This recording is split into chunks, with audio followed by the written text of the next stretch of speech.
চলতে যদি হয় তাহলে সামনের দিকে চলুন, কারণ পেছনে টানার জন্য হাজার মানুষ আছে। বিবেকের চেয়ে বড় আদালত এই পৃথিবীতে কিছুই নেই। অন্যকে কাঁদালে নিজেকেও কাঁদতে হবে, শুধু সময়ের অপেক্ষা। সবসময় শান্ত থাকুন, জীবনে নিজেকে অনেক মজবুত ভাবুন, কারণ লোহা ঠান্ডা হলেই বেশি শক্ত হয়, গরম হলে তো তাকে যেমন খুশি আকার দেওয়া যায়। সাময়িক আবেগে পড়ে চিরস্থায়ী সিদ্ধান্ত নিও না।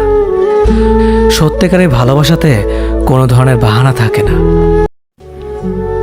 চলতে যদি হয় তাহলে সামনের দিকে চলুন, কারণ পেছনে টানার জন্য হাজার মানুষ আছে। বিবেকের চেয়ে বড় আদালত এই পৃথিবীতে কিছুই নেই। অন্যকে কাঁদালে নিজেকেও কাঁদতে হবে, শুধু সময়ের অপেক্ষা। সবসময় শান্ত থাকুন, জীবনে নিজেকে অনেক মজবুত ভাবুন, কারণ লোহা ঠান্ডা হলেই বেশি শক্ত হয়, গরম হলে তো তাকে যেমন খুশি আকার দেওয়া যায়। সাময়িক আবেগে পড়ে চিরস্থায়ী সিদ্ধান্ত নিও না। সত্যিকারের ভালোবাসাতে কোনো ধরনের বাহানা থাকে না।